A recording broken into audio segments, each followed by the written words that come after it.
Ok, hay là I O P Lao G. Sao nói thế ạ? Chị trâu Xa Xa Xa Xa Gì Chua Cầu. Chị thằng thọ ở sao chị? Nói chị cầu. Chị hay là cầu ý. Cầu ý. Cầu ý. Cầu ý.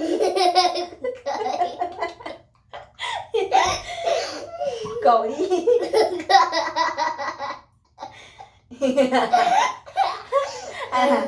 Cầu ý.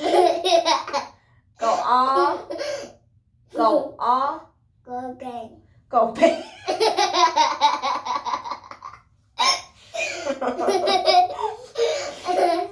Cầu ý. Cầu o. Cầu p. Cầu p. Cầu p.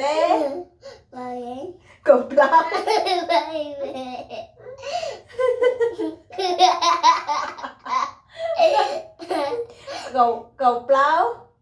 Cầu plau. Cầu chi.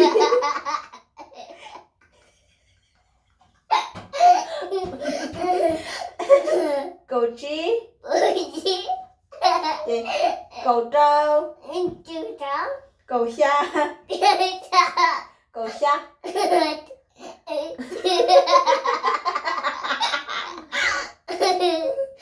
Cầu gì? Cầu chua. Cầu chua. Cầu chua. Năng cầu.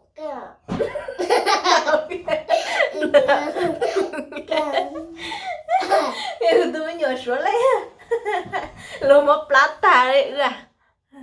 Tụi nó trong quả dây đi nè tôi là số này. I hả? O P Lao G Trâu Xa Gì Chua Cầu ý. Cầu ó. Rồi chị đâu cầu ý cầu ó. Nè rồi. Cầu ó.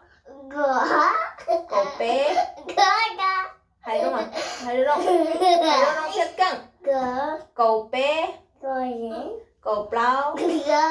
Cầu chi. Cầu chi. Cầu chi. Cầu trâu. Cầu đúng không ạ?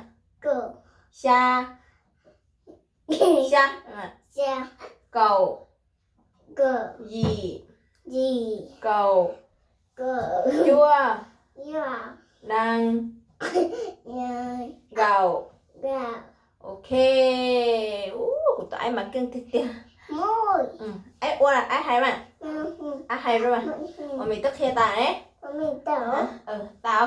Tao chúa. Bye bye.